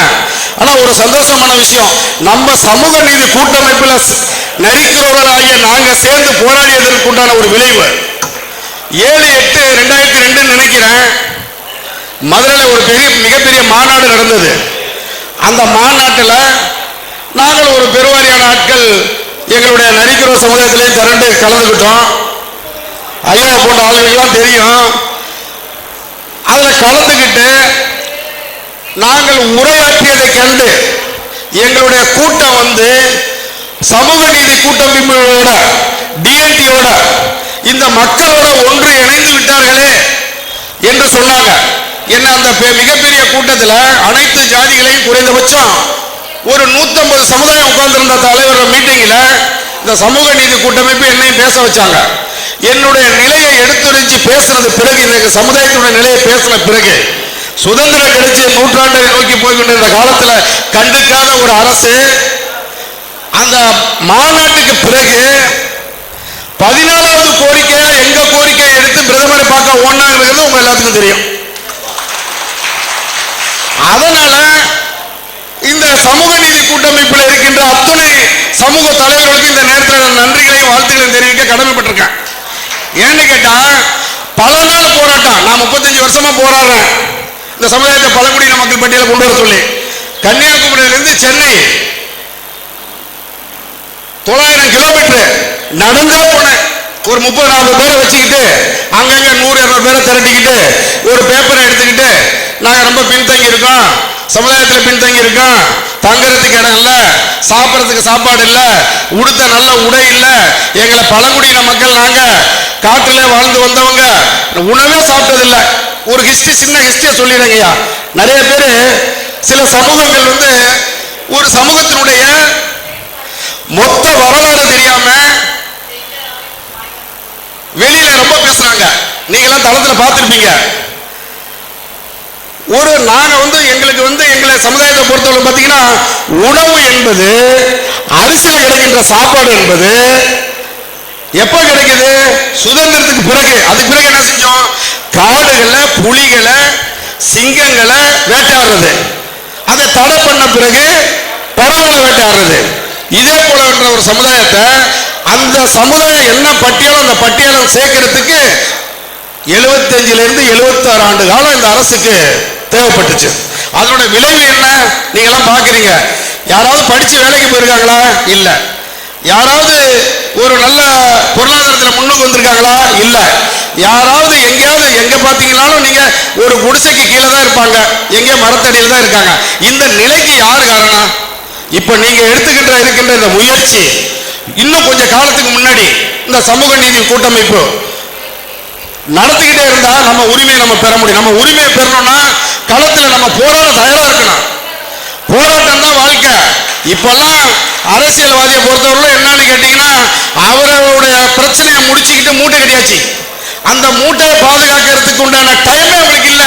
நம்மளை போன்ற மக்களை ஒருங்கிணைச்சு கொண்டு போறதுக்கு உண்டான சிந்திக்கிறதுக்கு உண்டான நேர காலம் இருக்குங்கிறீங்களா? இல்ல. டிஸ்டர்பன்ஸ் பண்ணணும். நம்ம சமூக நீதி கூட்டமைப்பினுடைய உண்மையை சொல்றேன், நம்மளுடைய தொடர் போராட்டம், சென்னையில் நடந்த போராட்டம், மதுரையில் நடந்த போராட்டம் மட்டும் இல்லாம தனிப்பட்ட முறையில சின்ன சின்ன போராட்டத்தை பெரிய பெரிய போராட்டம் பண்ண பிறகு அரசு கவனத்தை ஏற்றி இன்னைக்கு இந்திய அளவுல மக்கள் தொகை கணக்கெடுப்பு எடுக்கலாம் அப்படிங்கிற ஒரு பேச்சு வந்துச்சு அப்படின்னு சொன்னா நம்ம சமூக நீதி கூட்டமைப்பு என்பது யாரும் மறக்க முடியாது. அதுல எனக்கு எந்த மாற்று கருத்து இருக்க முடியாது. அதாவது ஒரு சமூகத்துக்கு 2 சர்டிபிகேட் 3 சர்டிபிகேட் அப்படின்னு சொன்னா இங்க பேசுறாங்க. ரொம்ப வருத்தமா இருந்தது. மாமனுக்கு ஒரு சர்டிபிகேட், மருமகனுக்கு ஒரு சர்டிபிகேட், தாத்தாக்கு ஒரு சர்டிபிகேட். இது யாராவது இதை எத்தனை வருஷமா கேட்டுக்கிட்டே இருக்கோம். இதை எத்தனை முறை சத்தம் போட்டு பேசிக்கிட்டே இருக்கோம். களத்துல போராடுறோம், பேசுறோம். முதல்வர் வந்தா கருப்பு கொடி காட்டுறோம், அமைச்சர்கள் வந்தா போராட்டம் பண்றோம், தர்ணா பண்றோம். ஏன் தர்ணா பண்றோம்னு கூட கூப்பிட்டு கேட்டு அதுக்கு ஒரு சொல்யூஷன் உண்டு பண்ணலன்னா எதுக்காக நமக்கு அரசு? ஏன் அரசை நோக்கி நம்ம போகணுங்கிற அவசியம் என்ன இருக்கு? அப்ப அந்த அரசு நம்மளை கவனிக்க வேண்டும் என்று சொன்னால் நாம் என்ன செய்யணும்? இங்க பேசுறாங்க, நிறைய பேர் நிறைய விஷயத்தை பேசுறாங்க. நம்ம செய்கின்ற செயல் இந்த கூட்டத்தோட முடியாம நம்ம கிராம மக்களை, நம்மளை சார்ந்தவங்களை, நம்ம சமுதாயத்தை சார்ந்தவங்களை, நம்ம உற்றார் உறவினர்களை, நம்ம நண்பர்களை, நமக்கு தெரிஞ்சவங்களை எல்லாம் இதை பத்தி பேசி ஒன்றிணைச்சு ஒரு மிகப்பெரிய கூட்டமா உருவாக்கணும். அப்பதான் நம்மளை கேட்பாங்க. எவ்வளவு பெரிய பேச்சு இப்ப எல்லா இடத்துல பேசிக்கிட்டே இருக்காங்க. மக்களை கணக்கெடுப்பு எடுக்கணும். ஒரு நாட்டினுடைய முதலமைச்சர், இந்த நாட்டினுடைய முதலமைச்சர் எனக்கு கணக்கெடுக்க யோகியம் இல்லைன்னு சொன்னா, ஒரு நாட்டினுடைய முதலமைச்சரே யோகியம் இல்லைன்னு சொன்னா அப்புறம் யாருக்கு யோகியம் இருக்கும்? தமிழகத்தில் நடக்கின்ற இந்த 3 விஷயங்க. ஒரு ஜாதிக்கு 3 சர்டிபிகேட் கொடுக்குறீங்க. இதுல என்ன அப்படின்னு மத்திய அரசுக்கு ஏன் உங்களால கடிதம் எழுத முடியாதா? மத்திய அரசை வலியுறுத்த முடியாதா? எத்தனையோ போராட்டங்களை நீங்க கையில் எடுத்து போறீங்க. ஏன் இந்த சமூகத்துடைய நிலையை கையில் எடுத்து போக முடியாதா? போகலாமே. ஏன் அதை செய்யல? அதுக்கு அறியாமை இருக்கிறது. என்ன அறியாமை தெரியுங்களா? நம்ம கீழே வரும்போது நான் பார்த்தேன். நான் ஒரு வண்டியில, என் வண்டியில நான் பழங்குடியின மக்கள் போகும்போது தமிழ் மாநில காங்கிரஸ் தலைவர் வாசன் தான் மதிச்சு மரியாதை கொடுத்து உணவு கொடுத்து தங்க இடம் கொடுத்து பலமுறை டெல்லிக்கு வர சொல்லி உரிய அமைச்சர்களை சந்திச்சு பழங்குடியின மக்கள் பட்டியலை சேர்க்கறதுக்கு காரணகர்த்தாவா இருந்தார் சொல்லி அவருடைய கொடி அதில் பொறுப்புல இருக்க கொடியோட ஒரு வண்டி எடுத்து கொண்டு அங்கே மூலையில் நிப்பாட்டினேன்.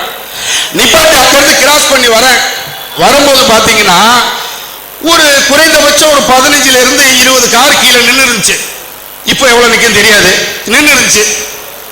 அத்தனை கார்லையும் ஒவ்வொரு கார்லையும் ஒரு கொடி இருக்கு, ஒவ்வொரு கார்லையும் ஒரு கட்சி சிம்பல் இருக்கு, ஒவ்வொரு கொடியிலையும் ஒவ்வொரு தலைவருடைய படம் இருக்கு. நான் என்ன சொல்றேன், நாமெல்லாம் இப்படி பிரிஞ்சு கிடந்தா, இப்படி தனித்தனியா ஒவ்வொரு இயக்கத்துல இருந்தா, நீங்க எதை வச்சு ஒருங்கிணைச்சிட்டோம், எதை வச்சு நம்ம ஒன்னா போயிட்டோம், எதை வச்சு போராடுறோங்கிறத வெளியே காட்ட போறோம் சொல்லுங்க. இப்ப எலெக்ஷன் வருது, எலெக்ஷன் வந்த பிறகு என்ன செய்ய போறோம்? அவங்க கட்சியை பார்த்து அவங்க ஓட்டு போட போறாங்க. நம்ம கிட்ட முன்னாடி வந்து பேச போறாங்க, நம்ம கிட்ட முன்னாடி வந்து இது மாதிரி டிஎன்டில சமூக நீதி கூட்டமைப்பு நம்மள ஒருங்கிணைக்கணும், நமக்கு 3 சாதி கொடுக்குறாங்க, நம்ம தாழ்த்தப்பட்டிருக்கோம், ரொம்ப பின் தங்கி இருக்கோம் அப்படிங்கிறத நம்ம சொல்லிக்கிட்டே இருக்கோம். ஆனா அந்த சொல்லல எதுல இருக்கணும்? சொல்லலோட இருந்தா எப்படி முடியும்? செயல்பாடுல வேணுமா வேணாமா? நம்ம ஆளுக்கு இருந்து கட்சிக்கு வரும்போது நம்ம ஜாதி கட்சி, நம்ம ஜாதியில ஒரு நடக்கிற சம்பவத்தை பேச போறோம் அப்படின்ற ஒரு இயக்கத்துக்காக நம்ம ஒரு இதுக்காக சமூக நீதிக்காக பேச வரோம். அப்படின்னா நீங்க 10 கட்சியில இருந்த சிஐடி உங்களுக்கு என்ன ரிப்போர்ட் எழுதுவான்னு நீங்க நினைக்கிறீங்க? ஏங்க ஆளுக்கு ஒரு கட்சியில வந்தாங்க, எலெக்ஷன் வந்தா இவங்க அவங்க கட்சியை வேலை பார்க்க அப்படி அப்படியே போயிடுவாங்க, இதெல்லாம் ஒரு பெரிய விஷயமே இல்லைங்க அப்படி நம்ம கருத்துக்களை பூரா என்ன செய்வாங்க சார், அப்புறமா தள்ளுவாங்களா தள்ள மாட்டாங்களா, ஏதோ தவறா பேசியிருந்தா மன்னிச்சுக்கங்க. அதே போல ஒரு முக்கியமான விஷயத்தை இங்க வந்து நான் தெரியப்படுத்தணும். அண்ணன் காசி மகனை வந்து என் வாழ்நாள நான் மறக்கவே முடியாது. எப்படின்னு கேட்டா, இந்த சமூக நீதி கூட்டமைப்பு வந்த பிறகு ஜூம் மீட்டிங்ல அவர் பேசுற விஷயங்களை கேட்டா எதுதான் அவருக்கு தெரியாம இருக்குன்னு எனக்கு தெரியாது. நான் சொல்லுவேன் எல்லாருக்கும், கற்றது கையளவு கல்லாதது உலகளவு அப்படின்னு சொல்லுவாங்க. அவர்கிட்ட கல்லாதது இருக்கா இல்லையான்னு கூட எனக்கு தெரியல. எதை பேசினாலும் அதுக்கு ஒரு விளக்கம், எதை பேசினாலும் இப்படி செஞ்சாதான் நம்ம வாழ முடியும், இதை நீ செய்யறதுக்கு நீ முன்னாடி வா, நீ இதை செய், எதை யார் என்ன கோபமா பேசினாலும் எடுத்தறிஞ்சு பேசினாலும் அத்தனை பேத்துக்கும் பதில் கொடுக்கிற ஒரு அருமையான, நான் சொல்லுவேன் அவரை தலைவர் தான் சொல்லுவேன், நான் ஒரு அருமையான தலைவர் நம்ம சமுதாயத்தில் கிடைச்சிருக்காங்க. அவ்வளோ ஒரு பணிவு, அவ்வளோ ஒரு உரையாடல் அவர்கள் பற்றி. ஒரு தடவை நான் டெல்லி போயிருந்தேன், ஒரு தடவை 2-3 தடவை டெல்லி போயிருந்தேன். அண்ணனை கண்டிப்பா சந்திக்கணும், முகம் பார்த்ததில்லை நான், அந்த முகத்தை போய் எப்படி பார்க்கணும்னு இங்க இருக்கிற நண்பர்கிட்ட போன் பண்ணி காசி மகனுடைய போட்டோவை கொஞ்சம் நான் அனுப்புங்க, நான் போய் அவரை போய் நான் பார்க்கணும் அப்படின்னு சொல்லியிருந்தேன். அப்படிதான் போய் அவரை போய் மீட் பண்ணேன். மீட் பண்ணப்போ நான் பழங்குடியின மக்கள் சேருவதற்கு உண்டான நிறைய கடிதங்களை கூட அவர்கிட்ட கொடுத்துருந்தேன். அந்த கடிதங்களை பார்த்து இதை இப்படி திருத்தம் பண்ணக்கூடாதுங்க, நான் சொல்ற மாதிரி பண்ணுங்க அப்படின்னு சொல்லி நல்ல வழிகாட்டினாரு. அந்த வழிகாட்டியும் நான் பழங்குடியின மக்கள் பட்டியல் சேருவதற்கு ஒரு காரணமா இருப்பதை இங்க நான் குறிப்பிட்டு சொல்ல விரும்புகிறேன். அதே போல நல்லது நடந்ததோ இல்லையோன்றதை நான் பேச வரல. இந்த சமூக நீதி கூட்டமைப்புக்கு நான் வந்து இந்த கூட்டமைப்பினுடைய பல்வேறு கூட்டங்களை நான் கலந்து கேட்டதுக்கு பிறகு நான் 35 ஆண்டு காலம் நான் போராடி இருந்தாலும் கூட இந்த சமூக நீதி கூட்டமைப்புக்கு நான் சேர்ந்த பிறகு என் சமுதாயத்துக்கு ஒரு விடுதலை கிடைச்சது என்பதில் எந்த மாற்றமும் இல்லை. ஏன்னு சொன்னா இதை நான் முன்னாடியே சொன்னேன், இந்த மாதிரி சமூக நீதி கூட்டமைப்பு நடத்துகின்ற கூட்டத்தில் சம்பந்தம் இல்லாம நரிக்கிறவர்கள் வந்து எப்பவுமே கூட்டத்துக்கு போக மாட்டாங்க, இவ்வளவு பேருக்கு அணியா போறாங்களே அப்படிங்கிற ஒரு பேச்சு பொருளாகவும் இருந்தது, சிபிசிஐடி ரிப்போர்ட் இருந்தது. இதனுடைய விளைவு 75 ஆண்டு காலம் என் சமுதாயத்தை குப்பையில போட்டிருந்ததை தட்டி எழுப்பி ஒரு உரிமையை கொடுத்திருக்காங்க. அதுலயும் பாருங்க ஒரு சின்ன திருத்தம். ஐயா விவசாய அணி தலைவர் ஐயா ஐயக்கண்ண ஐயா கவனிக்கணும், அண்ணா மாயாண்ணான்னு கொஞ்சம் கவனிக்கணும், காசு சாரி நான் சொல்லணும். எங்களுடைய இப்ப பழங்குடியின 37 சமுதாயத்தினுடைய தலைவர் அம்மா மகேஸ்வரி கவனிக்கணும். ஒரு விஷயம், ஒரு கஷ்டமான விஷயத்தை சொல்லி நான் முடிச்சுக்கிறேன், ஏன்னா ரொம்ப பேர் பேசணும். எங்க பாப்பா தான் முத பழங்குடியின மக்கள் சேர்ந்தது பிறகு டாக்டரேட்ல சேர்ந்தீங்க, மார்க் கொஞ்சம் கம்மியா போயிடுச்சு. நான் நினைச்சேன் எஸ்டில பாஸ் பண்ணா போதும் நமக்கு சீட்டு கிடைச்சிரும் அப்படின்னு நினைச்சேன். கொஞ்சம் மார்க் கட் ஆஃப் மார்க்ல குறைஞ்ச பிறகு எங்க பாப்பாக்கு வெளிநாட்டுல படிக்க சொன்னாங்க. இல்ல எங்க குடும்பத்துல வந்து பொம்பளை பிள்ளை படிக்க வைக்கிறதே கஷ்டம், நீ வெளிநாட்டுல போய் படிக்க வைக்கிறேன்னு சொல்லி பெரிய சண்டை எங்க குடும்பத்துல. அந்த சண்டையில இருந்து விடுதலை ஆகிறதுக்கு அந்த வெளிநாட்டுல வர்ற என்ஆர்ஏ கோட்டான்னு ஒண்ணு சொல்லுவாங்க. எம்பிபிஎஸ்ல இங்க படிக்க வச்சிருக்கிறவங்களுக்கு தெரியும். என்ஆர்ஏ கோட்டால போட்டு நான் போயிடறேன்ப்பா அப்படின்னு சொன்னாங்க. என்ஆர்ஏ கோட்டா காலத்தை நான் செக் பண்ணேன். நல்லா கவனிக்க வேண்டிய விஷயம். என்ஆர்ஏ கோட்டா காலம் செக் பண்ணா என்ஆர்ஏ கோட்டால எஸ்சி இருந்தா 13,50,000 ஸ்காலர்ஷிப் அப்படின்னு சொன்னாங்க. அப்புறம் 21,000 கட்டணும், 21 லட்சம் கட்டணும், மேல ஒரு 6 லட்சம் தானே, நம்ம எப்படியோ கட்டி நம்ம பிள்ளைய படிக்க வச்சிருவோம் அப்படின்னு சொல்லி அந்த என்ஆர்ஏ கோட்டால கொண்டு போய் பிள்ளைய சேர்த்துட்டாங்க. செகண்ட் இயர் இது அந்த புள்ள படிக்குதுங்க. அப்ப ஸ்காலர்ஷிப் அப்ளை பண்ணணும் இல்லையா? என்னோட ஆதி திராவிடர் சமூகத்தை சேர்ந்த 2 மாணவி என்ஆர்ஏ கோட்டாவில் அப்ளை பண்ணாங்க. அம்மா நீங்க எழுத்தாளர் அம்மாவும் கவனிச்சுக்கணும், பிரீதா அம்மாவும் சேர்த்து கேட்கிறேன், நீங்க கொஞ்சம் கவனிச்சுக்கணும். ஆனா முடிச்சிடறேன், இதை மட்டும் சொல்லி முடிச்சிடறேன்.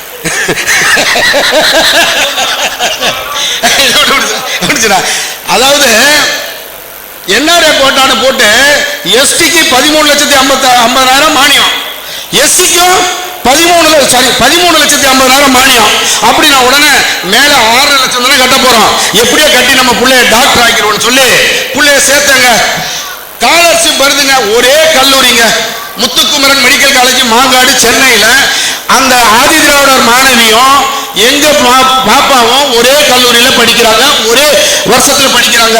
அந்த பிள்ளைக்கு 13,50,000 ஸ்காலர்ஷிப் கொடுத்துட்டாங்க. ஆனா எஸ்டி பழங்குடியின மக்களான எங்களுக்கு வெத்து 6 லட்சம் தாங்க கொடுக்குறாங்க. இதுல என்னங்க முரண்பாடு? பழங்குடியின மக்கள்ல எத்தனை பேர் டாக்டர் படிச்சுட்டாங்க, ஐஏஎஸ் வந்துட்டாங்க, ஐபிஎஸ் வந்துட்டாங்க, என்ன பதவிக்கு வந்துட்டாங்க. சரி, அவங்கள விட பிற என்ன உயர்ந்த ஒரு வீடு வாசல் வச்சுக்கிட்டு நல்லா இருக்காங்க, அரசுக்கு தெரிய வேணாமா? இதை வந்து பழங்குடி நலத்துறை டைரக்டர் சந்திச்சு பேசுறேன், இதை வந்து பழங்குடி நலத்துறை செக்ரட்டரியை சந்திச்சு பேசுறேன், இதை வந்து பழங்குடி நலத்துறையுடைய அமைச்சரை சந்திச்சு பேசுறேன், சிஎம் செல்லுக்கு பெட்டிஷன் கொடுக்குறேன். இது என்ன சார் நியாயம்? நீங்க காலம் கொடுக்கும் போது என்ஆர்ஏ கோட்டாவில் எஸ்டி புள்ள வந்தா 13 லட்சம்னு சொல்லி இப்ப 6 லட்சம் கொடுக்குறீங்க. ஆனா அதே கோட்டாவில் ஆதி திராவிடர்ல வந்தா அவங்களுக்கு 13 கொடுக்குறீங்களே, இது என்ன சார் நியாயம் அப்படின்னு கேட்டா அதுக்கு இன்னும் நியாயம் போறத பாடல, அதுக்கு ஒரு மிகப்பெரிய போராட்டம் நடத்தணும் போல் இருக்கு. அது மாதிரி இருக்கு. ஒன்னே ஒன்று சொல்ல விரும்புகிறேன், இந்த சமூக நீதி கூட்டமைப்பு எங்களுக்கு பல்வேறு விதத்தில் உயர்ந்தது மட்டும் இல்லாம எல்லா சமூகத்தோட சம அந்தஸ்து கொடுத்து எங்களை வழிநடத்தி செல்றதுக்காக இந்த சமூக நீதி கூட்டமைப்பு மட்டுமல்ல டிஎன்டி கூட்டம் உங்கள் உரிமை பெறும் வரை நாங்கள் உங்களுடன் இருப்போம், உங்களுடன் தொடர்ச்சியாக போராடும் என்பதை சொல்லிக்கொண்டு வாய்ப்புக்கு நன்றி கூறி விடைபெறுகிறேன். நன்றி, வணக்கம்.